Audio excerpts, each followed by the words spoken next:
Hi, church family. It's Monday, and I just wanted to say Happy Mother's Day again. I said that I would do a video, and I wanted to do a video that's just kind of honoring the role of mothers at Crossroads Church. And so I hope that yesterday your family treated you well. I hope that yesterday you got told how special you were. You got a call from your kids, or whatever the case may be, at whatever stage you are.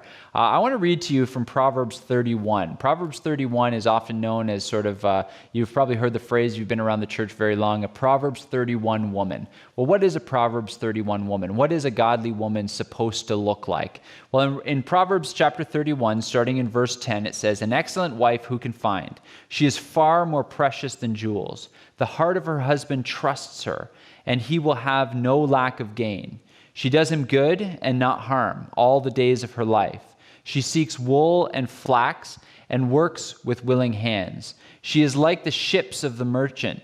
She brings her food from afar. She rises while it is yet night and provides food for her household and portions for her maidens. She considers a field and buys it. With the fruit of her hands, she plants a vineyard. She dresses herself with strength and makes her arms strong. She perceives that her merchandise is profitable. Her lamp does not go out at night.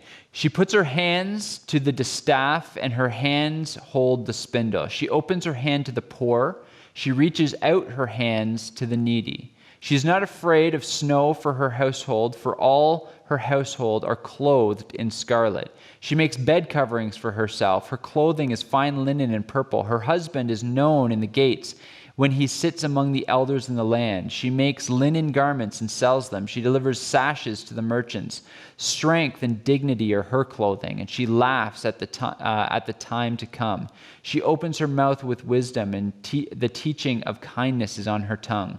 She looks well to the ways of her household and does not eat the bread of idleness. Her children rise up and call her blessed, her husband also, and he praises her.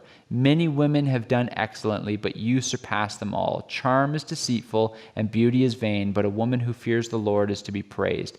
Give her the fruit of her hands, and let her works praise her in the gates."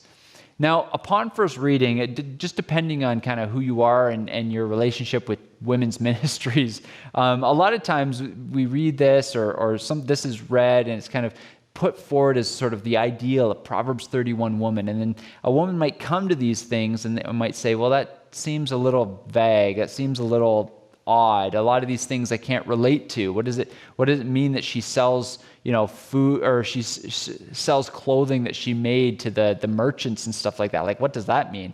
I think there's a few principles you can draw out of there. And certainly we could go through this verse by verse, and I think there's so much here, and it's so worth women to study this proverb and know what all these lines mean. But a couple things I think stand out. Number one, how homeward focused she is. That notice that a godly woman, a Proverbs 31 woman, is a woman who cares a lot about her household, taking care of the people in her household, making a house a home, serving and loving and being trustworthy to her husband, serving and caring for and feeding and clothing her children. Her husband's fame is important to her. Her children's, the way her children are raised is important to her. Notice as well, too, that she serves her community, that she's known. She's known as a nurturer. She's known as a carer. She gives to the poor. She gives to the needy. Notice that she gives to those who come, and she invites people into her home. Notice, too, that her clothing, it says, are dignity and strength. Notice that she isn't lazy. She isn't idle. She works hard, and she works serving others. This is the sort of portrait of a godly woman, is somebody who is more concerned with the well-being of those within her household than herself. I remember one of the things when Colleen and I were kind of talking, I think we were going through some sort of a parenting thing or a marriage thing or something, and we were chatting anyway. And we were chatting, and I remember Colleen saying one time that she She remembers her mom, and one of the things that she admired about her mom is that she always cared more about making sure the kids were well dressed and looked good and kind of like had clothes that fit and clothes that were in and all that kind of stuff than her. That she would care about her own appearance and her own stuff last. And that's a trait I've actually watched get cultivated in Colleen as she's become a mom as well. There's something very godly about a woman who cares more about the other members of her house than her, because it brings out all of that nurture and all of that care that God gave uniquely to women. And notice what it doesn't say in here.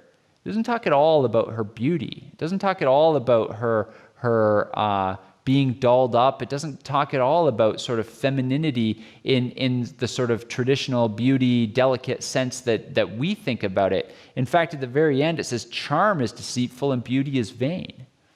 So it's interesting, at a time when we're celebrating women and we're celebrating motherhood, we live in a culture that would say that how you look and how desired you are sort of the paramount things that you ought to be striving for. At least subtly, that's what our culture tells women.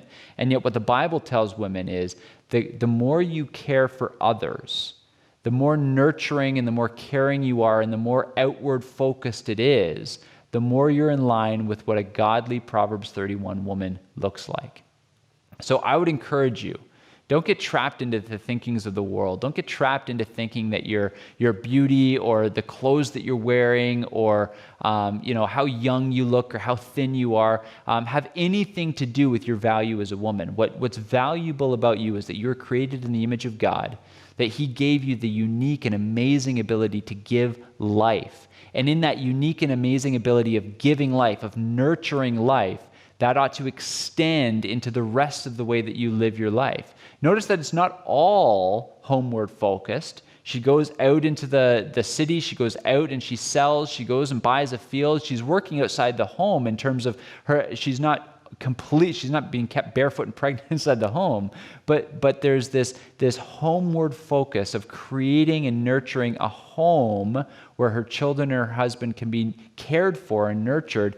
And I think that that's what the Bible raises to a level of, that's what beautiful looks like. That's what a woman of beauty looks like. And so I'd encourage you, spend some time in Proverbs 31 and see what challenges you and what encourages you there.